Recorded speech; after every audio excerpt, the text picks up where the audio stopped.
O divórcio, do latim divortium, derivado de divetre, separar-se, é o rompimento legal e definitivo do vínculo de casamento civil. Quando não há mais solução, o jeito é procurar um advogado, e nessa fase surgem muitas dúvidas, não é?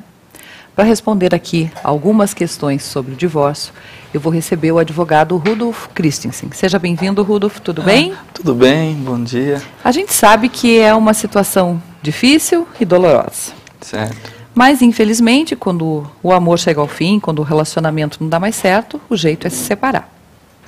Qual que é a diferença entre separação e divórcio? Na realidade é o seguinte, a separação é um passo à frente do divórcio, que é onde o casal já deixa de ter aquele convívio mútuo, aquele respeito matrimonial. Só que a separação acontece quando o casal não está se dando bem, e o divórcio é quando, após a separação, você pode adquirir outro casamento. Aí que está a separação, sabe? Quando você está separado, você não consegue adquirir outro casamento, outro matrimônio. Certo. E quando você está divorciado, você já está livre para isso. Entendi. Desculpa, te interromper. Não, até com a emenda constitucional que teve, número 66, acontece hoje em dia o divórcio direto. Antigamente era separação, para depois fazer a conversão de separação em divórcio. Hoje em dia é divórcio direto. Já faz o divórcio. Não tem problema. Quais os direitos de apenas quem mora junto? Porque aí não tem essa burocracia dos papéis. Mas que direitos tem essa pessoa? O direito de quem mora junto é igual da comunhão parcial de bens. Tudo que foi adquirido na constância da união estável, enquanto os dois moraram juntos, no final dessa união vai ser dividido entre as partes. Não tem. Tá. É interessante frisar que herança não entra nessa separação. Que herança você já tem o direito adquirido quando nasce do seu genitor. E tem um período que caracteriza isso? Por exemplo, a pessoa tem que morar junto durante alguns anos para caracterizar essa união estável ou não? O período em si não existe um prazo, mas existem situações que comprovem que nesse período você conviveu, você fez auxiliou teu companheiro a adquirir, conseguir tudo aquilo na vida. Tá. Custa caro se divorciar? É uma pergunta bem relativa, porque quando a família, existe patrimônio, existem bens, existe uma boa condição financeira, é mais caro, consequente, desde das custas de cartórios judiciais, como também as transferências de imóveis, tudo é mais caro. Mas quando a família é mais humilde, tem uma condição de vida mais simples, ele se torna até mais barato. Às vezes até decorrente da situação, da condição financeira da empresa, ela consegue uma justiça gratuita, tudo isso. Ah, entendi. Mas por isso que é importante sempre ter o acompanhamento de um advogado, não é? Ah, sim, isso é primordial, né? Até para você fazer existe uma separação, um divórcio consensual em cartório, que existe hoje, precisa de um advogado. Tá, tem que acompanhar, né? Quais os documentos necessários para iniciar, para dar o início no divórcio? Vamos chamar pelo termo correto, para a separação mesmo, para o divórcio. Primeiramente, os documentos pessoais da pessoa, a certidão do casamento, ou de união estável. Hoje em dia tem declaração de união estável, que o pessoal faz bastante. Se tiver filhos, as certidões de nascimento. Se tiver imóveis, as matrículas dos imóveis, os registros dos imóveis. Se tiver carros, os documentos dos veículos. Todos os documentos que completam aquela relação, que são envolvidos naquela relação. Tá, os documentos pessoais, as certidões e documento dos imóveis. Isso, dos bens. Tá. Temos os bens. É demorado esse processo de divórcio? É relativo, porque às vezes nesse próprio divórcio existe uma vontade consensual de ambas as partes, ele se torna mais rápido. Existe até quando tem bens, mas já uma partilha já decretada entre as partes, eu fico com aquilo, você fica com isso, ele até corre mais rapidamente, isso não tem problema. O problema surge quando tem filho, que já envolve a guarda, ou tem bens que são impartilháveis, tipo, não consegue, tem tudo isso. Mas o consensual ele se torna mais rápido. O litigioso, que é o demorado, que é quando uma das partes não deseja. Existe ainda? Eu ia perguntar se existe o litigioso ainda. Existe. Hoje em dia. Daí quando uma das partes não deseja, o litigioso é a única forma de fazer o divórcio. Não tem outra. Triste, mas tem que acontecer. É a realidade. Rudolf, se o cônjuge carrega o sobrenome do parceiro, Certo. quando ele se divorcia, ele muda automaticamente o nome? Não. Normalmente você pede na própria petição, o próprio advogado, por interesse das partes, a mulher votar o nome de solteira.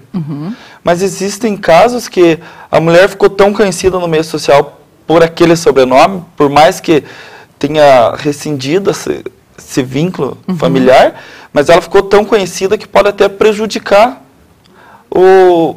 a qualidade profissional dela, e daí às vezes as partes até acordam em deixar o nome, ou fica aquela discussão. Tá. Eu, por exemplo, se eu me separar, eu não posso tirar o Versenco? Vai ficar, Todo imagina, mundo me conhece por Fabiano Versenco? vai ficar só Fabiana, por elas. Só o nome. Vai ficar por elas, né? Assumo outros. Porque o meu sobrenome completo é Tax Maio Versenco. Ninguém conhece os 2 primeiros sobrenomes, né? Que eram os meus de solteira. Todo mundo conhece como Fabiano Versenco. E acontece em muitos casos, a gente vê, como você comentou, em pessoas públicas ou até em mulheres políticas que usavam o sobrenome do marido e continuam até hoje, mesmo estando separadas. Isso mesmo. Por ser o seu nome profissional, né? Já faz parte da identidade da pessoa, né?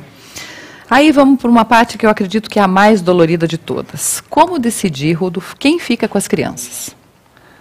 As crianças é o seguinte, primeiramente é sempre o privilégio da mãe, né? Até pela questão afetiva, porque todo mundo sabe que a mãe se desdobra, uma mãe normal, né? Que hoje em dia tem tantas mães, se desdobra 1000 vezes para fazer o que o filho deseja, tudo. E o pai, existem ótimos pais, mas a mãe é sempre mãe, né? É diferente, Hoje em dia, para você para ver a guarda, é analisado a condição financeira, a condição social de cada pessoa, para que daí o juiz possa decretar, a guarda vai para o pai ou vai para a mãe, ou às vezes a guarda é compartilhada entre ambas as partes e fica num acordo, fica bom para a criança, que também tem que ter o convívio tanto de pai quanto de mãe, e fica tranquilo ali para os dois, não teria problema. Tá. O ideal seria a guarda compartilhada, O ideal seria, mas é que falando em divórcio, eu sempre comento, assim, até em casos práticos, que o divórcio, ela é da relação do amor ao ódio. Muitas vezes. Como existe do amor que fica amigável, é do amor ao ódio. Daí é difícil, às vezes, um acordo entre as partes, e daí fica aquela discussão entre os filhos. E quem sofre mais é a criança. Claro, sempre a criança, né? Quando a gente casa, é meu bem. Quando separa, é meus bens. É verdade. Mas o que fazer com dívidas que são adquiridas no casamento? Vamos esquecer, a união não proporcionou bens e sim dívidas. Como é que faz? É assim, primeiro de tudo, num casamento, tem que analisar o regime de comunhão que foi estabelecido. Tendo o regime de comunhão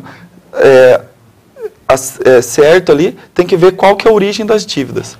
Tendo a origem das dívidas, você pode ver quem que é o responsável. Ah, tá. Dá para avaliar, estudar o caso? Isso. Que nem um exemplo. A união estável, uma dívida que foi adquirida na constância da união estável é entre os dois. Os dois têm que dividir. Os dois têm que dividir. Mas, às vezes, um financiamento, muitas vezes existe, um financiamento de veículo. Só que a pessoa adquiriu antes da união estável, esse financiamento fica para aquela pessoa. Até porque, se houver a dissolução dessa união estável, esse bem vai ficar só para essa pessoa que está com o nome ali. Isso, que está... Qual é a forma mais comum hoje de casamento? Divisão parcial de bens. Parcial de bens. Parcial de bens. Que vão dividir só aquilo que adquirem depois que estavam juntos. Tá. Quem decide, ou como decidir, quem fica com o animal de estimação?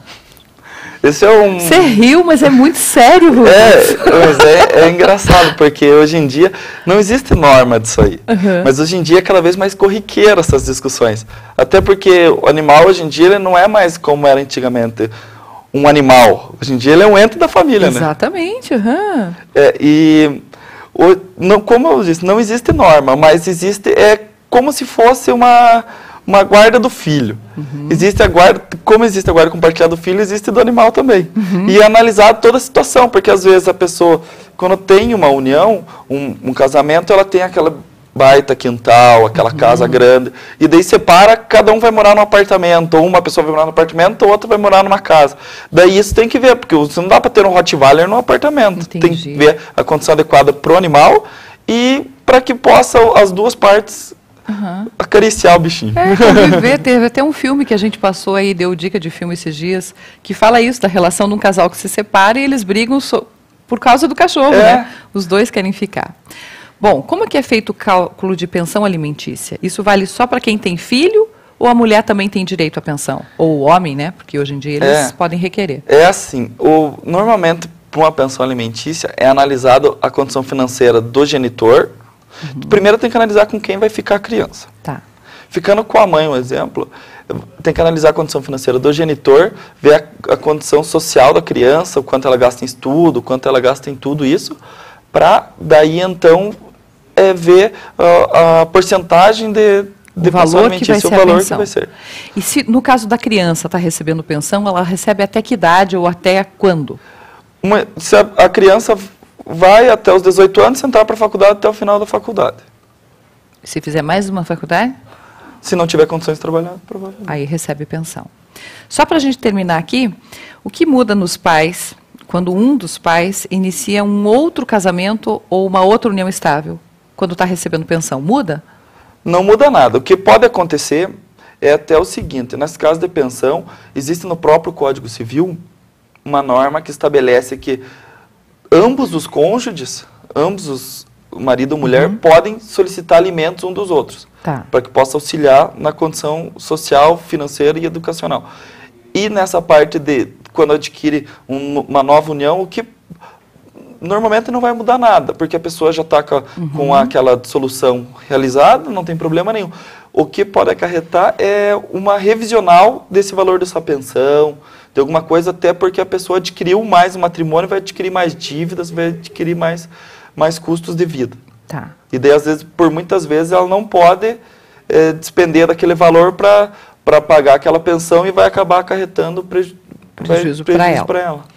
Olha, Rudolfo, nós ficaríamos um programa inteiro aqui respondendo as perguntas. Eu não fiz nenhuma pergunta aqui de telespectadora, peço perdão para vocês. Quem sabe na semana que vem a gente continua com a mesma pauta, sim, se você puder, porque vieram aqui umas 17 perguntas para fazer e eu não vou ter tempo hoje. Mas assim, o que eu e o advogado Dr. Rudolf Christensen falamos aqui agora é o básico de uma separação. É claro que ninguém quer e ninguém deseja a separação, mas quando isso é necessário, muitas vezes torna-se a convivência melhor. O importante é você procurar sempre a ajuda e o auxílio de um advogado. A gente pode passar seu telefone do escritório? Pode sim. É o 3222-2200. Bem facinho, 3222-2200.